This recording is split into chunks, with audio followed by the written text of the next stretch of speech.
August 5th, 6:12 p.m. Dear Diary, okay, so I'm completely confused. There's a really cool Katy Perry concert, and Hailey's dad, he works at this event and has given us free tickets. I mean, those tickets cost a few $100s, and at the end of it, we get to meet her.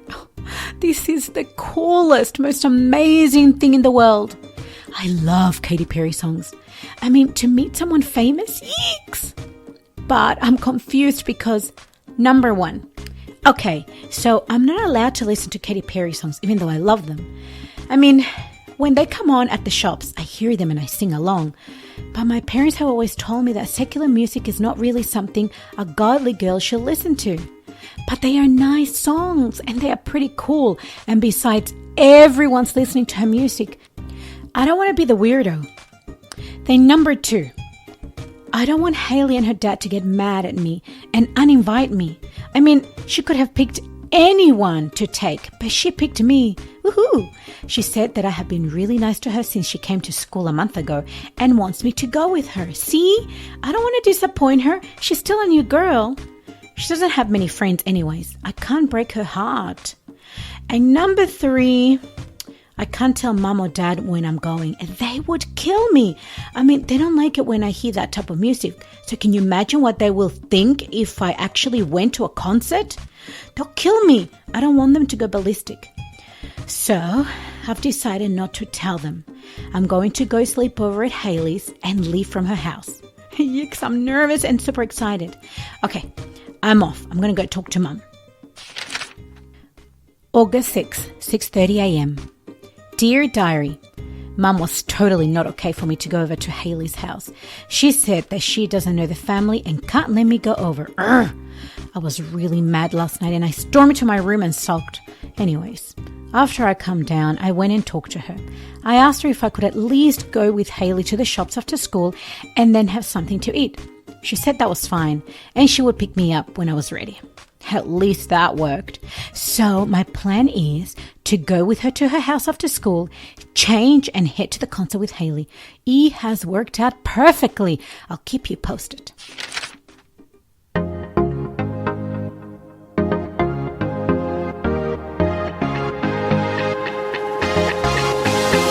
Hey girls! Welcome to GIGI on campus. Girl talk. It's Esther here. It's Steph, and we are so excited to be starting this journey with you.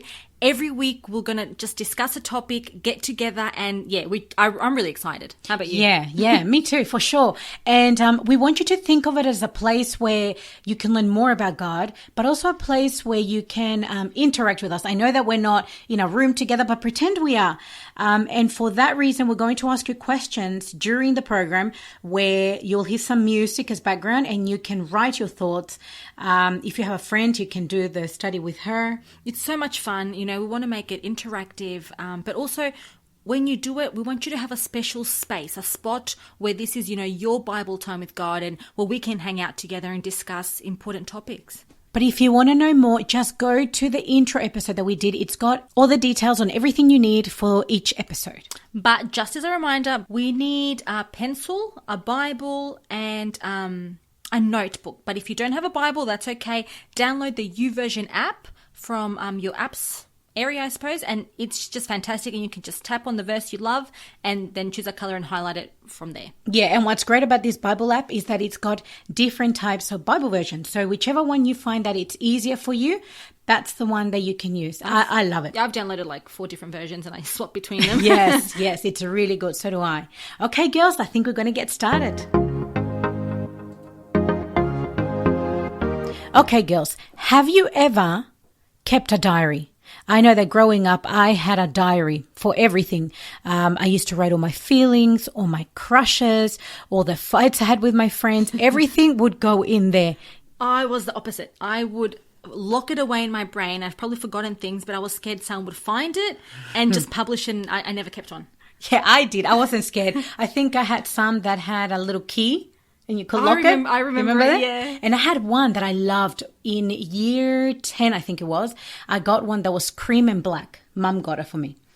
And that was nice. That was my diary You I know? don't remember that one. I remember a cute one with like a little, I don't know, a cat or something on the front. I don't know. My one? I think so. Did you ever get your hand in it? Look, I might have, but I didn't know how to read. No. Wait. I'm dobbing on Steph.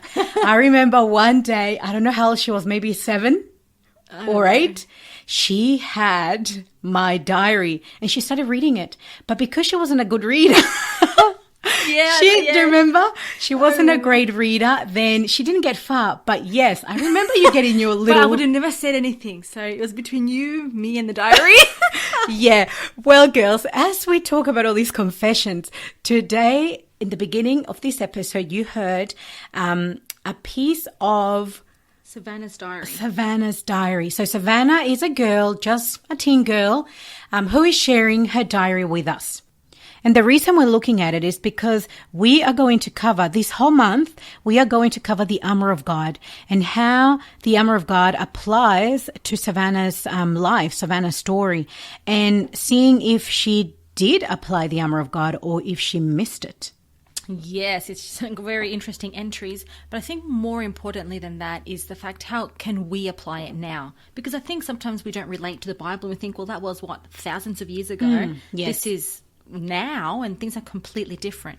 So we're just going to bridge, I guess, the gap. Yeah, exactly. And we want you to understand, because I know growing up, people talked about the Armour of God all the time, but I never understood it. And it's until now that I'm an adult that I'm beginning to understand what the Armour of God is. When, I guess, you understand it better, you get to use it and you have those defenses up. It doesn't matter how old you are, you will always need to have the armour. But if you can start earlier, that, trust me, a lot better than starting later.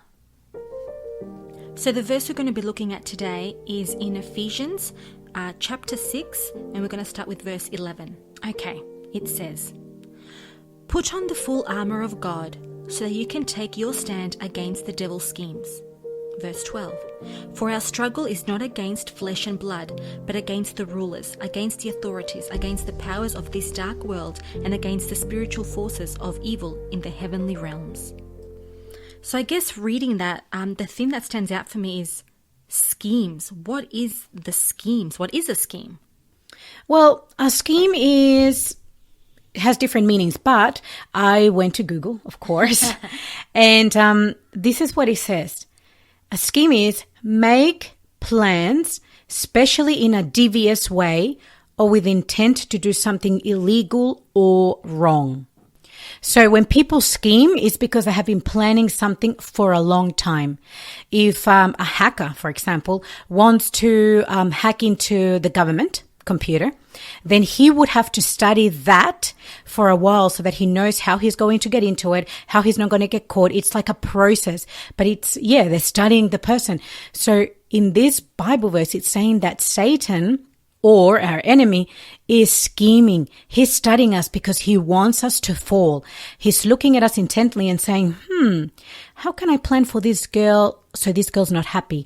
Or how can I plan so this girl can have fights or not have a good relationship or not be with God? Anything that's going to bring us harm. That's what a scheme is. Whoa, that is really full on, Esther. And I guess hearing it, it's a little bit scary. I mean, someone's there studying you. And for some reason they already hate you and you don't know them, but why? Let's set the scene. Why do we have an enemy, Esther? Well, I think of it as a stalker. That's even worse.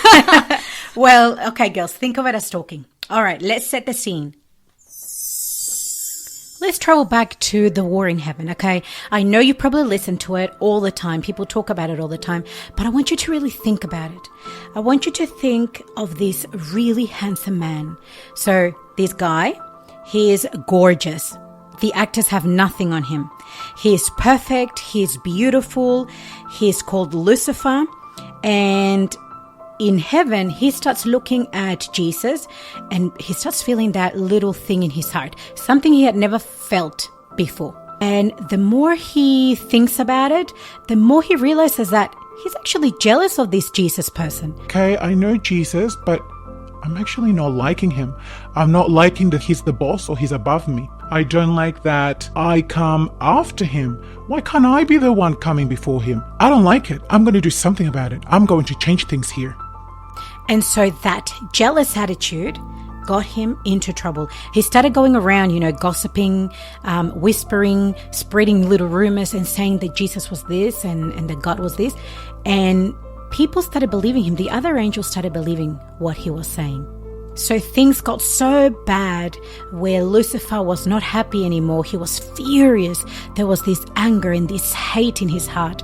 And each time he saw Jesus, his anger would just keep growing. And it got to the point where they could not live in the same place. So God had no other choice but to tell him that he needed to go. And this is where he was sent away, and he was cast out of heaven with all the angels that followed him. And from that day, he has been giving us trouble with messed up relationships, depression, addiction, violence, sickness, and he hates anything that God creates, and we are God's creation.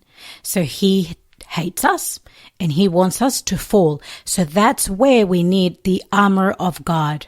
That's right. When we read in verse 12, that's why it tells us that our struggle is not against flesh and blood. It's not that person that, we live next door to. It's not the girl at school. It's not your sister.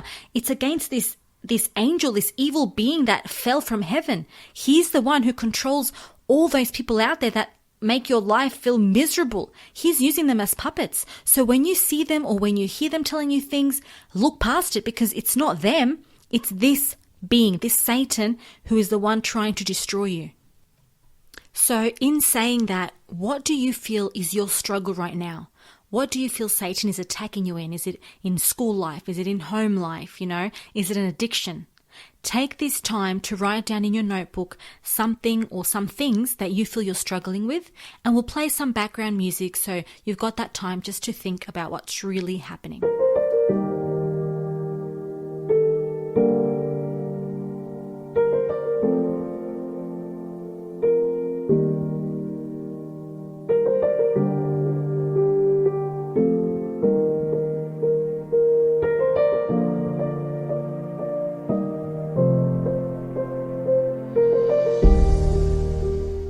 We're going to continue reading in Ephesians chapter 6, and we're going to go verse 13 and 14, and it says, "Therefore put on the full armour of God, so that when the day of evil comes, you may be able to stand your ground. And after you have done everything to stand, stand firm then with the belt of truth buckled around your waist, with the breastplate of righteousness in place." So let's start with verse 14, and it says that we have to put the belt of truth. So we really want to get into what is the belt of truth. But first, how much would you actually spend on a belt, Esther? Well, belts are not big. Maybe $10. You? I remember when I was in my later teens, I went through a huge belt phase. Do you remember? I remember, yes. I had a belt for almost every occasion. I'd wear it with my jeans. I had big buckles, and yeah, I remember. Every bargain being like, "Oh, look, a belt!" Or Lincraft had belts at one stage. I went to Lincraft and bought belts, and yeah, I liked my belts. I don't wear them now, but would you spend a lot of money on them? No. But there is a custom-made Republica Fashions Gucci 30-carat diamond belt. And wow, that certainly would throw out my budget. Really? How much is that? $249,000. For a belt? For one belt. You can buy an apartment with that much. You could buy a lot with that. Wow. But there are people that would spend that. Yeah, that's true. They do. So as you can see, there are belts out there that are really expensive and that mean a big deal. So imagine how much more this one that God is talking about in the Bible is meant to be worth. Has no price really. So what is the belt and what does it mean, the belt of truth? We're going to go and see a couple of things. So it means to have truth in your life. Truth like the following ones. Number 1, believe that Jesus is God. That's the big truth. And truth number 2, believe who you are in God, his beloved girl.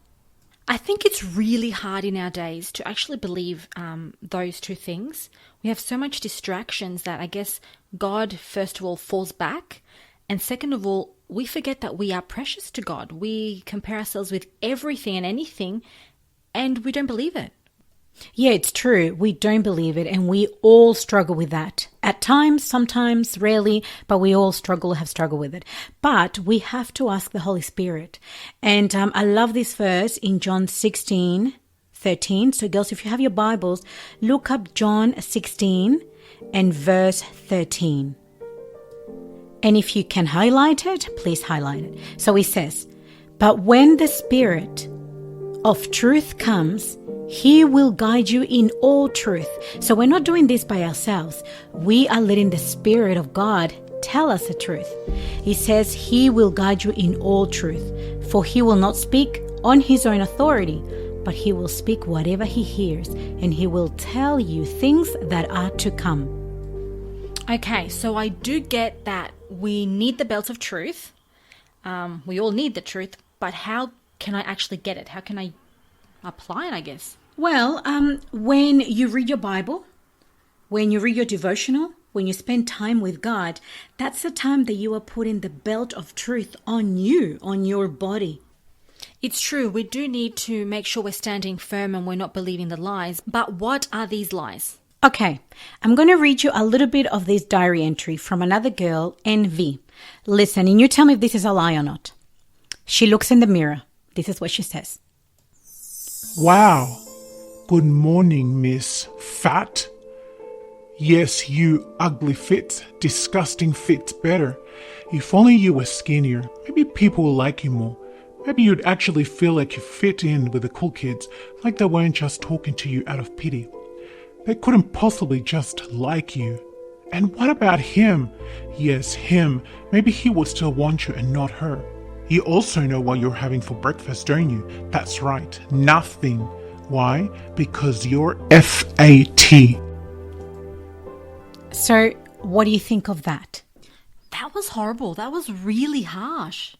So that's a lie that Satan has put in this girl, and that's the way she sees herself. So if we're not dressing ourselves in the morning with a belt of truth, which is reading our devotional, praying to God, having a communication with Him, this is what we're going to do to ourselves. And she's not only saying what she hates about herself, she's starting to not eat. Because, that's now a disorder. That's, progressed to something else. That's right. So that's a lie. Okay, so number 1 on my list, I am getting the belt for sure. Now, what about the breastplate of righteousness? The first thing I think about when I think of the breastplate of righteousness is that the breastplate is covering my heart. That is a vital organ. That is life. That's right. So when we wear the breastplate of righteousness, we begin to develop this pure heart. And that pure heart translates into good action. So we're making a really good lifestyle choice or change. So it's basically righteousness means keeping God's commandments. I mean, we're definitely not going to be perfect. And I guess the great thing is that because God is giving us this righteousness, He's covering us with Himself. So when we mess up or we make the wrong choice, He forgives us and we start again because we have His righteousness. But how do I know if I'm wearing the breastplate of righteousness? Well, the easier one would be, how do I know if I'm not wearing the breastplate of righteousness? So if we are not wearing it, things that we're going to notice is we're going to have a lot of anger, envy. Our heart's going to have a lot of hatred. We're going to get easily influenced by friends. So if they're doing the wrong thing, we're going to go and do the wrong thing. We are going to become disobedient. So if parents are telling me to do something, I'm going to say, forget it. I'm going to do my own thing. And we are going to not be able to forgive as easily as we should. And let's be honest, we all know what right and wrong is. We just have to make a choice if we want to do it or not. That's right. And I've got another little sample of where Angela makes a choice. So listen to her little story. I had been dating my boyfriend for 2 years, and one day I decided to just go for it. I was afraid of losing him, and I wanted so much for him to marry me one day. So we checked into a hotel and spent the night. No one knew what I had done. I did this for a week. If my parents had found out, they would have killed me.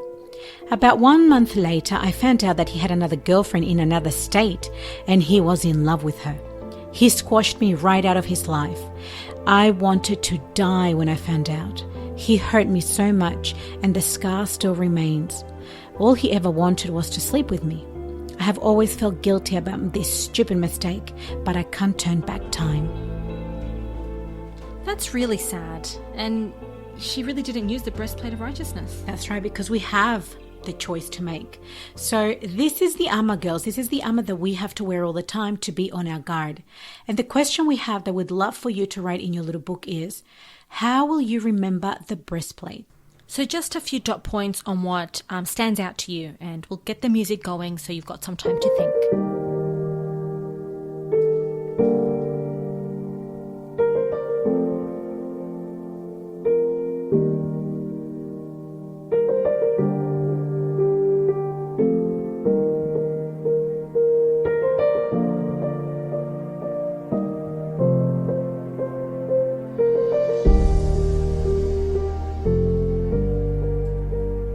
Okay, girls, that's all from us. We hope that you have learned something and that you can apply the belt and the breastplate of righteousness to your life this week. That's right. So stick around because Savannah's diary is still going to be read to see if she used the belt or the breastplate. That's right. So we will see you next week on Friday. Make sure you tune in. We can't wait to spend more time with you. And if you want to listen to any of the articles or read them, you can on our blog. Just follow the link below.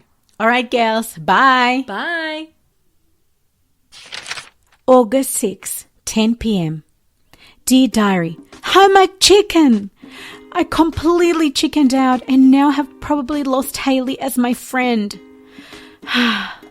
After I hugged Mum goodbye, she told me to have an awesome time shopping. I mumbled something under my breath and bolted to school.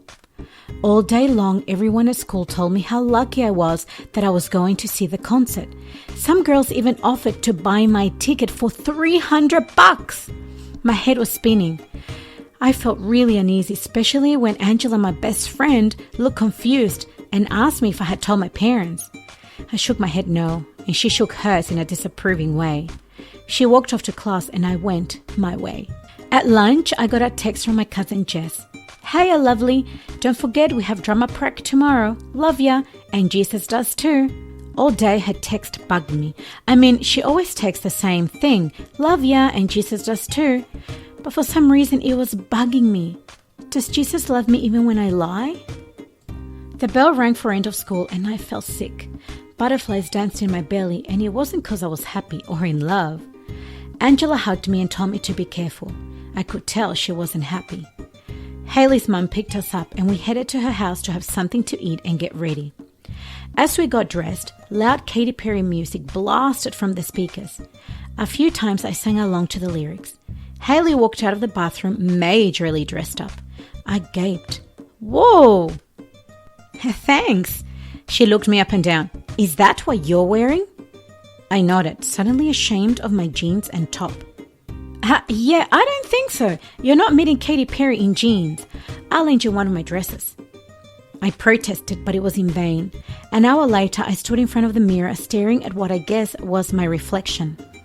My sparkly, come breathe and don't bend over in that dress seemed to glow from every angle as the light hit the sequins. My massive heels made me feel like I would tumble over in a minute.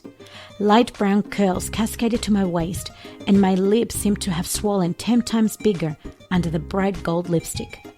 I touched my face and cringed. I looked like I belonged in the street. If my dad saw me, he would flip. You look hot, Hayley exclaimed. Am I awesome or am I awesome? Now, you don't look like a grandma.